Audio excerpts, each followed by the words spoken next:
안녕하세요. 결혼한 지 올해로 4년 된 30대 후반의 여성입니다. 제 나이도 있고 해서 혼자가 된다는 게 무척이나 두려웠는데 결국 이혼하는 쪽으로 마음을 굳혔어요. 그리고 지금 이렇게 마지막으로 머릿속을 정리하는 마음으로 글을 쓰게 되었네요. 호의를 베풀면 호구로 본다는 말은 정말이지. 누가 처음 했는지는 몰라도 진짜 딱인 말인 것 같아요. 딱 저랑 저희 시부모님 얘기거든요. 남편하고는 사회생활을 하면서 알게 된 사이예요. 하지만 나이 차이도 많이 났고 그렇다 할 공통 분야도 없다 보니 가까워질 계기랄 게 딱히 없었죠. 그런데 어째서인지 언젠가부터 남편은 뭐하냐 보고 싶다 해가며 저에게 연락을 해왔고 급기야 한 날은 절 좋아한다고 고백을 하더라고요. 너무 어이가 없었어요.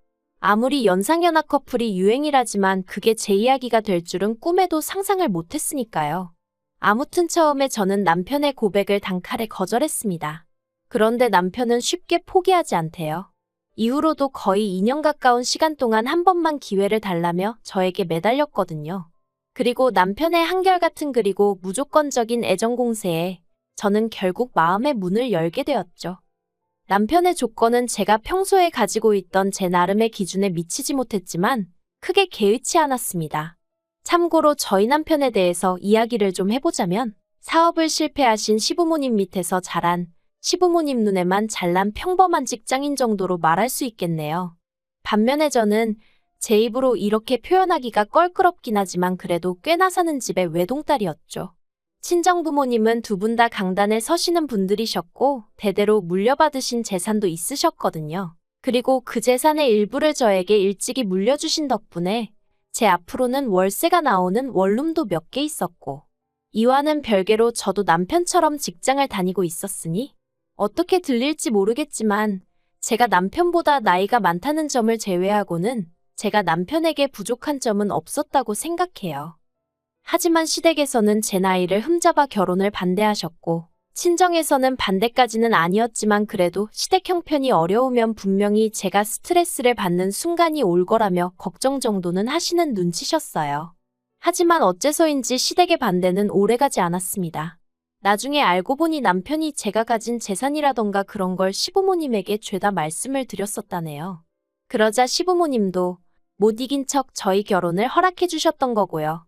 만약 이 사실을 결혼 전에 알았다면 시부모님의 검은 속내가 역겨워서라도 오히려 제가 이 결혼 안 하겠다 했을지도 모르는데 남편이 이런 이야기는 쏙 빼놓고 마치 자기가 시부모님을 간절히 설득하여 상황이 달라진 것 마냥 저에게 생쇼를 해댔으니 그때를 생각하면 남편이란 인간이 괘씸할 뿐이에요.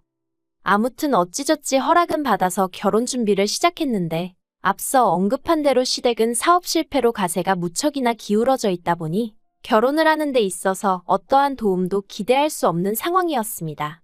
그래도 그나마 남편이 모아둔 돈이 좀 있었기에 그걸로 가정가구 등을 채우긴 했지만 기본적으로는 제가 가진 아파트, 제가 가진 차, 소위 굵직굵직한 건 전부 다 제가 가진 걸로 시작했어요.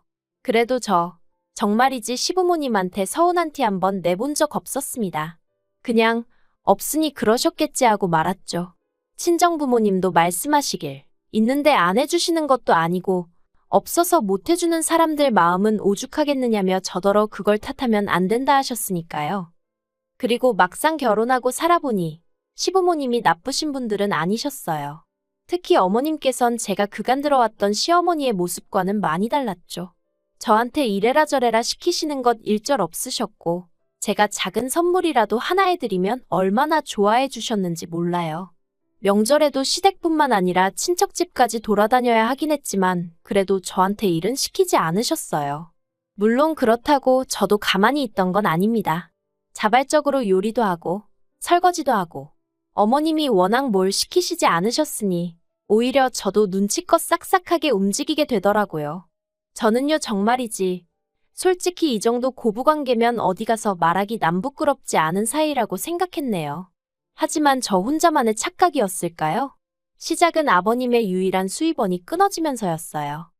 아버님은 이전에 작은 공장을 운영하시다가 보증을 잘못 써시는 바람에 순식간에 빚더미에 올라앉으셨고 이후로 개인 파산을 하신 뒤 그나마 운 좋게 지인의 사무실에서 잡무를 봐주시고 계셨어요. 그런데 그 지인분도 나이가 있으셔서 올해 초 사무실 문을 닫았고 그렇게 아버님도 졸지에 일자리를 잃으셨죠. 아버님은 그 일로 크게 충격을 받으신 듯했고 더는 뭘 해야 할지 도통 모르겠다며 저희 남편에게 하소연을 하셨던 모양입니다. 부자지간이라고 해도 아버님도 얼마나 갑갑하셨으면 아들을 붙들고 그런 이야기를 하셨을까 싶어요. 아무튼 그런 이야기가 오갔다는 걸 알게 된 지 며칠이 지났을 무렵 남편이 저에게 부탁이 있다더니 하는 말이 저희 친정아버지한테 말씀드려서 친정아버지가 가지고 계신 건물의 관리 일을 아버님께 맡기면 안 되겠냐는 거예요.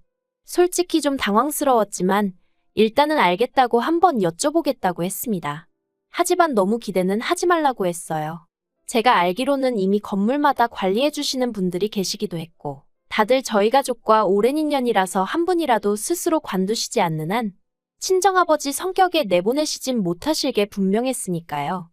하지만 결론부터 이야기하자면 다행히 친정아버지 건물 중 한 곳의 관리인분이 와이프 되시는 분과 귀농을 하기로 했다는 소식을 전해온 참이었고 그래서 아버님께 관리직 일을 맡길 수 있게 되었습니다. 그래서 남편에게 될 것 같다고 이야기를 하니 정말 기뻐하더라고요. 아버님도 남편에게 연락을 받으신 건지 저에게 몇 번이나 전화해 고맙다 하시면서 이제 좀 숨통이 트이는 기분이라셨죠. 그런데 어머님께선 저희 세 사람과는 의견이 다르셨던 모양입니다. 저는 정말이지 어머님의 그런 모습은 처음 봤어요. 아버님께서 제 덕에 너무 기분이 좋으시다며 당신이 밥 한 끼 사시겠다고 한번 시댁에 오라셨습니다. 사실 남편과 결혼한 이후로 아버님이든 어머님이든 시부모님한테 밥을 얻어먹어 본 건 채 5번이 되지 않았어요. 한 달에 한두 번은 꼭 보는 사이였다는 걸 감안하면 얼마나 적은 횟수인지 짐작이 가시겠지요. 아무튼 그래서 남편이랑 가벼운 발걸음으로 시댁을 찾았는데 시댁 현관에 초인종을 누르자 어머님께서 나와 문을 열어주셨거든요. 그런데 어머님 표정이 정말 찬바람이 쌩쌩 분다는 게 이런 건가 싶은 게 비교적 둔한 성격의 남편도 대번에 어머님께 무슨 일 있냐고 여쭤볼 정도였으니까요. 게다가 집 안으로 들어서니 어째서인지 아버님 또한 어머님 눈치를 보느라 바쁘신 게 분명히 무슨 일이 있구나 싶대요. 하지만 저는 어쨌든 며느리니까 며느리의 임무라고 해야 하나? 아무튼 이 분위기를 어떻게든 살려봐야지 싶어서 원래 그런 성격이 아님에도 불구하고 너스레를 떨었어요. 두 분 다 왜 이렇게 힘이 없으시냐? 좋은 날인데 우리 나가서 맛있는 거 먹자. 아버님 저 너무 배고프다 뭐 사주실 거냐? 그러자 그때 어머님께서 네가 뭘 얼마나 대단한 일을 했다고 그러냐면서 저에게 핀잔을 딱 주시는 게 도대체 뭐지 싶은 거예요. 하지만 그렇다고 제가 어머님께 바로 짜증을 내기도 그래서 제가 혹시 뭐 실수한 거 있냐 있으면 말씀해달라 고치겠다 했습니다. 그랬더니 어머님께서 하시는 말씀이 그래 너 말 잘했다 하시더니 저더러 어떻게 그럴 수가 있냐며 소리를 지르셨어요. 어떻게 아버님더러 니네 아버지 건물에서 경비나 서라고 할 수 있냐면서 말이죠. 그리고는 내가 그동안 너한테 어떻게 했는데 너는 겨우 우리를 그 정도 취급밖에 안 하냐 하시면서 정말이지 뭐라고 할 말이 없더라고요. 그래서 제가 어머님께 그렇게 불편하게 생각하실 줄은 정말 몰랐다고 죄송하다고 사과를 드렸습니다. 저는 남편이 먼저 말을 꺼냈고 아버님도 좋아하셨기에 잘 됐다고만 생각했는데 어머님 입장에선 그게 그렇게 느껴지셨다니 정말 죄송하다고 다 없던 일로 할 테니 노여움 푸시라 했죠. 그리고 그날 저녁 결국 저녁을 얻어먹긴커녕 어머님 마음 달래드린다고 동네에서 제일 비싼 고깃집 가서 소갈비 사드리고 그러고 왔어요. 그런데 이튿날 아버님한테 전화가 왔는데 하시는 말씀이 어머님한테는 비밀로 하고 그냥 저희 친정아버지 건물에서 당신이 관리 일을 하면 안 되겠냐는 거예요. 제 입장이 정말 난처했습니다. 괜히 아버님 부탁을 들어드렸다가 어머님이 알게 되시면 그땐 저뿐만 아니라 저희 친정부모님까지 싫은 소리 듣게 되실 게 뻔할 뻔자였고 그렇다고 아버님 부탁을 거절하자니 앞으로 그럼 아버님과 불편해질 것 같은데 당연히 그 또한 제 입장에선 피하고 싶은 상황이었으니까요. 하지만 고민 끝에 저는 아버님께 그렇게는 안 될 것 같다고 했어요. 아버님도 어머님 반응을 보셔서 아시지 않으시냐? 저 어머님한테 또 혼나기 싫다. 아버님이 제 입장 좀 봐달라고 사정을 했죠. 그랬더니 아버님도 서운하신 기색이 역력하시긴 했지만 알겠다 하시더라고요. 그리고 일이 그렇게 마무리가 되었다고 생각했는데 그 일이 있고 한 달쯤 지났을 무렵이었어요. 어머님이 저희 부부한테 할이야기가 있다며 시댁에 오라 하셨고 저희는 영문도 모른 채 시댁에 내려갔습니다. 그리고 지난번과 마찬가지로 초인종을 누르니 어머님이 현관을 열어주셨는데 어째서인지 또 찬바람이 쌩쌩 불더라고요. 그리고 그 모습을 본 남편이 한숨을 푹 내쉬면서 오늘은 또 무슨 일이냐 하니까 일단 들어와서 이야기하자며 확 돌아서시는데 진짜 무슨 도살장에 끌려가는 소라도 된 기분이었네요. 어머님, 아버님 그리고 남편과 저 네 사람이 모여 앉자 어머님께서 이내 말문을 여셨습니다. 그리고 시작은 저희한테 특히 저한테 너무 서운하다시는 거였어요. 도대체 영문을 알 수가 없었죠. 순간 내가 무슨 기념일 같은 걸 까먹었나 그런 생각도 들고. 하지만 도무지 도통 떠오르는 게 없어 어머님께 그냥 말씀해 주시라고 제가 고치겠다 했습니다. 그랬더니 어머님이 대뜸 너는 네 시부모가 어떻게 먹고 사는지 걱정도 안 되니? 그러시는 거예요. 솔직히 말하면 걱정되었죠. 걱정이 되니까 친정아버지께 관리 일도 말씀드려봤던 거고 제 나름대로 신경을 써드렸던 거 아니겠어요. 그런데 어머님이 싫다고 하셨잖아요. 그런데 이제 와서 왜 걱정을 안 하냐고 짜증을 내시니 기가 막혀서 뭐라고 말씀을 드려야 하나 싶대요. 그래서 제가 아무 말도 안 했어요. 제가 안 하면 남편이라도 뭐라고 한마디 하겠지 싶어서. 그런데 남편도 아무 말도 안 하고 있으니까 어머님이 약이 오르셨던 건지 갑자기 눈물을 보이시며 저더러 너 그러는 거 아니랍니다. 내가 말은 안 했지만 너 맨날 네 부모랑 호텔 레스토랑만 다니면서 밥 먹는 거 안다고. 그런데 너 우리하고는 생전 그런데 가본 적 있냐? 너 지난번에 네 부모하고 유럽 여행 갔다 왔지 않냐 그래놓고 우리하고는 제주도 갔다 오지 않았냐? 솔직히 소름 끼쳤어요. 겉으로는 매번 괜찮다 괜찮다 하셔놓고 속으론 하나씩 전부 다 비교하고 계셨다는 거잖아요. 게다가 말이 나왔으니 말이지만 친정부모님과 좋은 식당에 다닌 건 사실이에요. 하지만 비용을 전부 친정부모님이 내셨으니 두 분 취향에 맞춰서 움직인 것뿐입니다. 여행도 마찬가지예요. 모든 경비를 친정부모님이 부담해 주셨고 저희는 기념품하고 시부모님 선물 살 때만 돈 썼어요. 참고로 유럽 여행에서 돌아올 때 어머님 명품백 사다 드렸고요. 그런데도 어머님이 계속해서 가족여행 다녀와서 좋았냐 어쨌냐 하도 눈치를 주셔서 그래서 어머님 아버님 모시고 제주도라도 다녀오게 된 거예요. 그리고 이때 저희 시부모님 당연하다는 듯 저희 주머니만 바라보고 계셨는걸요. 그런데 그걸 그렇게 비교를 하고 계셨다니 어이가 없었습니다. 하지만 가타부타 일일이 설명을 하기도 뭐하고 하고 싶지도 않아서 그냥 듣고만 있었어요. 그런데 저희 어머님은 하고 싶으신 말씀이 많으셨던 모양입니다.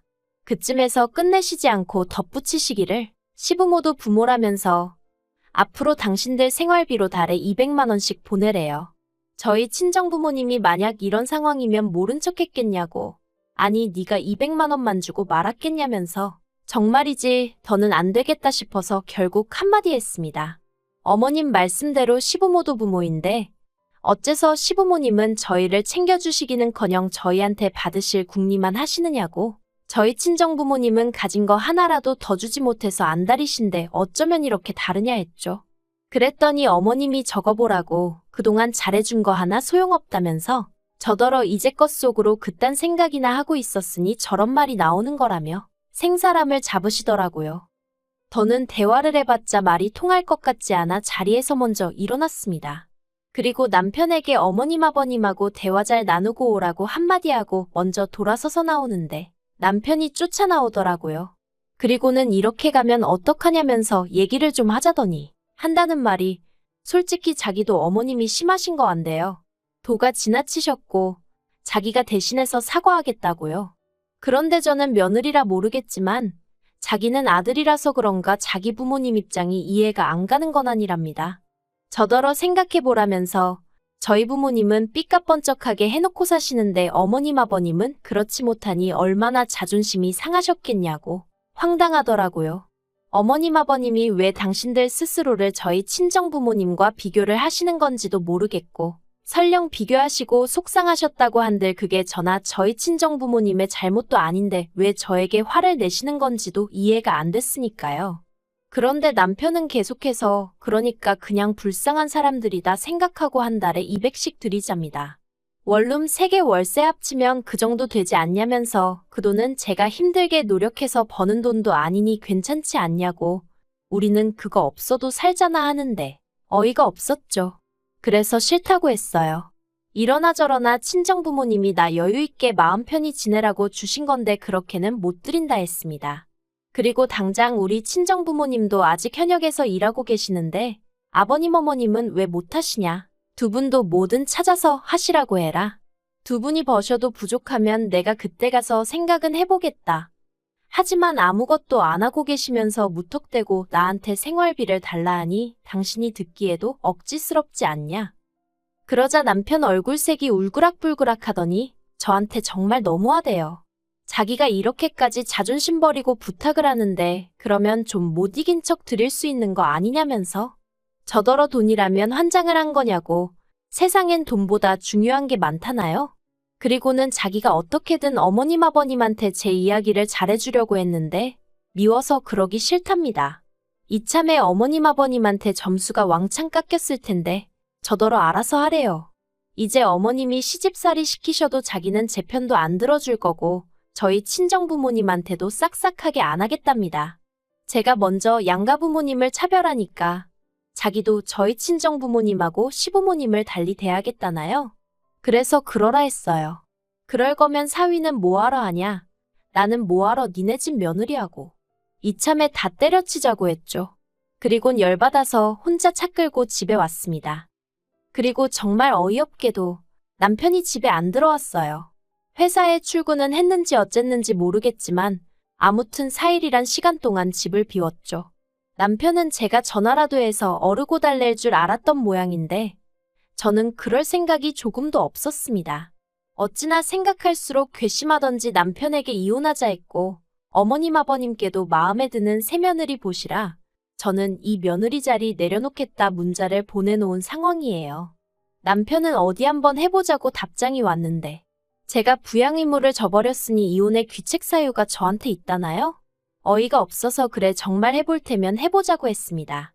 그렇게 자기 부모 안쓰러우면 지가 투잡스리잡을 뛰어서라도 생활비 대드리던가. 왜 남의 부모님 재산으로 자기 부모 뱃속을 채우려 드는지 진짜 생각할수록 심보도 그런 심보가 없다 싶네요.